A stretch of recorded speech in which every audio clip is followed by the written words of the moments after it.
Morning folks, Jay here at The View on the 2nd of November with your Leeds news. And there's a little bit floating around, so we will crack on and get stuck into this. We'll start off with new additions to the coaching staff. And Paco Gallardo is rumoured to be the new coach to agree to deal with Leeds to add to Jesse Marsh's backroom team. Gallardo is said to have agreed to deal with Victor Orta. The 42-year-old has primarily worked at Sevilla and is coming in as a bridge between the U21 team and the first team. Gallardo is very highly rated by Lopetegui, who said that has praised his work with their underage players and their youth players. He had over 100 appearances for Sevilla's first team. He had spells at Getafe in Spain as well, and has worked with Sevilla B and C team while he has been a coach.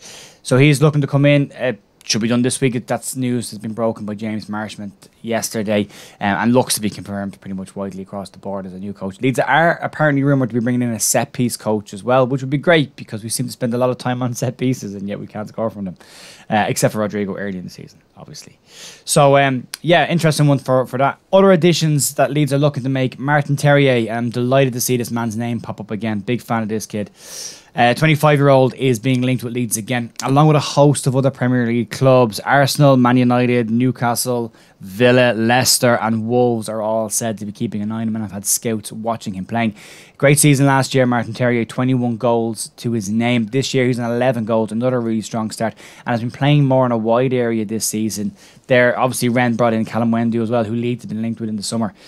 So Terrier is still in that team, moving around a little bit and still scoring goals even from wide areas, so would suit Jesse Marsh's system, and has that big presence if he looked to replace Bamford with a direct number 9. I would like to see that deal done. I think it's a player who would adapt pretty well to the Premier League and the style of play that Leeds use. I like him. I've seen him a bit. I think he's a really, really good player, but stiff competition in there, especially if Arsenal are having a look at him as well. Wait and see. Some good news for Danny van de Huelva, who has recovered or is recovering from a very, very bad injury. The under-21 goalkeeper was injured on international duty with Holland during the summer in a car crash that actually fractured one of his vertebrae.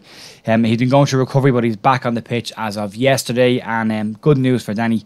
Great to have him back in, and he's had surgery on that vertebrae as well, so a pretty traumatic period for him to go through, but he's coming out the far side of it in good stead. Thankfully, 19-year-old still has plenty of time with doing 21s to push himself back in there. So, welcome back, Danny. Hope you're feeling better.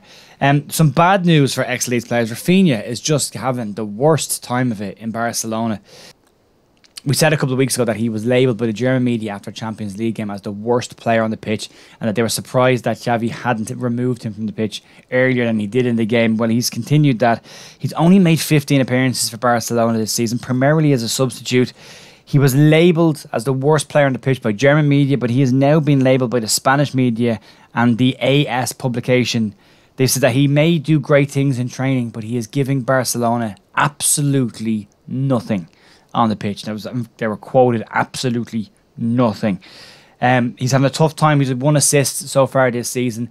Barcelona still believe he will come good. I think there's every possibility in the world that will happen. He's a quality player, but he is struggling to settle in Barcelona. That dream move is not working out particularly well for him right now, but I hope it does get better. Barcelona said do expect him to get better and to come good, and they said he's doing great in training. He's showing all the stuff that we all know he can do in training. It's just not being replicated on the pitch just yet. So tough one for Barcelona and a tough one for Raphinha, getting a lot of stick from their fans on Twitter and online, which is not great. But hey, you want to send him back to us? We'll happily take him in a heartbeat, no problem at all.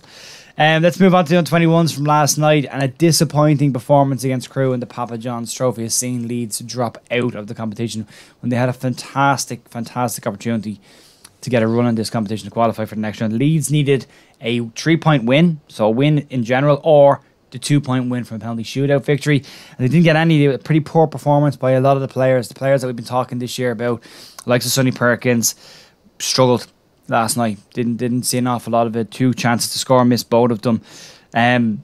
It was tough for them. What I will say is Willie Gnonto looked really, really good play on the left with the 3 behind the striker.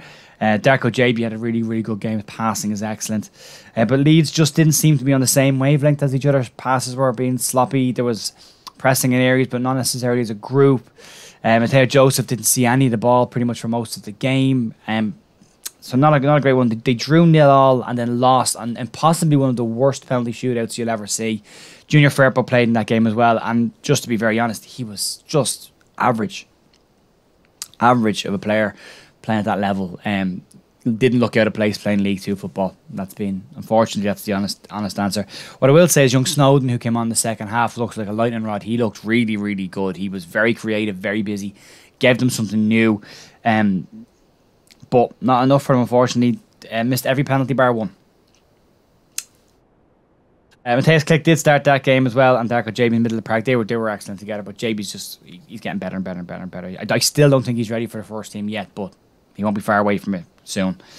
Leeds Ladies beat Solihull Moors 3-1 in the FA Cup to progress to the next round.